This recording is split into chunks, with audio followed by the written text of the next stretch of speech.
तर बघताच आलं नाही तोंडाला पाणी. तर आजचा आपली ही रेसिपी होणार आहे मटर कांदे पोहे. तर त्यासाठी तुम्ही मस्तपैकी 2 मीडियम आकाराचे कांदे चिरून घेतले. कांद्याचे आपल्याला लांब लांब काप करायचे. मटर घेतलं, मीठ घेतलं, चवीपुरतं हळद घेतलं, मिरच्या कापून घेतल्या, कोथिंबीर, कढीपत्ता, जिरे, मोहरी आणि शेंगदाणे पण घेतले. ते मी अर्ध पातेलं पोहे घेतले. त्याला मस्त स्वच्छ पाण्याने धुवून त्याचं पाणी लगेच काढून टाकायचं. जर का जास्त वेळ पाणी त्यात राहिलं ना तर ते एकमेकाला चिटकून बसतील.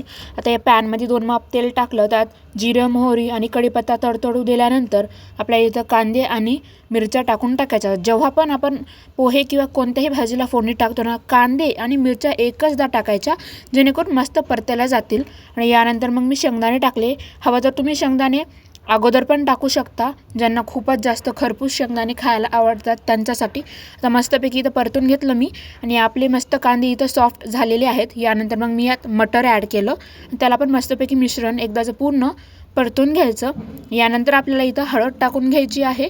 हळद टाकल्याच्यानंतर आपण लगेच इथं मीठ टाकून घेतो आहे, जेणेकरून मिठाचा स्वाद हे सगळ्या आपल्या फोडणीला पसरला पाहिजे. आता मस्तपैकी हे मी मिश्रण फोडणी हलवून घेत आहे. यानंतर आपल्याला यात थोडीशी कोथिंबीर टाकायची आहे. मस्तपैकी कोथिंबीर टाकल्यानंतर परतून घ्यायचं आणि नंतर लगेच आपल्याला इथं पोहे टाकायचे. पोह्यामध्ये मी पहिलं थोडंसं हळद टाकली होती. आता मस्तपैकी पोहे टाकल्याच्या नंतर याला पूर्णपैकी मिश्रण परतून घ्यायचं. तुम्ही बघू शकता आपले पोहे एकदम तयार झालेले आहेत. याला 5 मिनिटासाठी लो फ्लेमवर झाकून ठेवायचं, जेणेकरून मस्तपैकी हे शिजले वाफले जातील. आणि इथं आपल्याला कोथिंबीरचा भरभरून वापर करायचा. कोथिंबीरचा सुवास आणि पोहे एकदम चविष्ट लागणार. तर इथं बघू शकता आपले पोहे तयार आहेत. नाश्त्यासाठी, टिफिनसाठी, शाळेसाठी, लेकरांच्या डब्यासाठी तुम्ही देऊ शकता. होईल तेवढा कोथिंबीरचा वापर आपल्याला इथं जास्त प्रमाणात करायचा. कोथिंबीरमुळे पोह्याची चव निखरून येते. मस्तपैकी आपले इथं पोहे तयार झालेले आहेत. आता आपण इथं एका प्लेटमध्ये काढून घेत आहोत. पोह्यांसोबत लिंबू, कांदा आणि दही असेल ना तर मग मस्तच झालं. तर आता इथं आपले नाश्त्यासाठी पोहे तयार आहेत.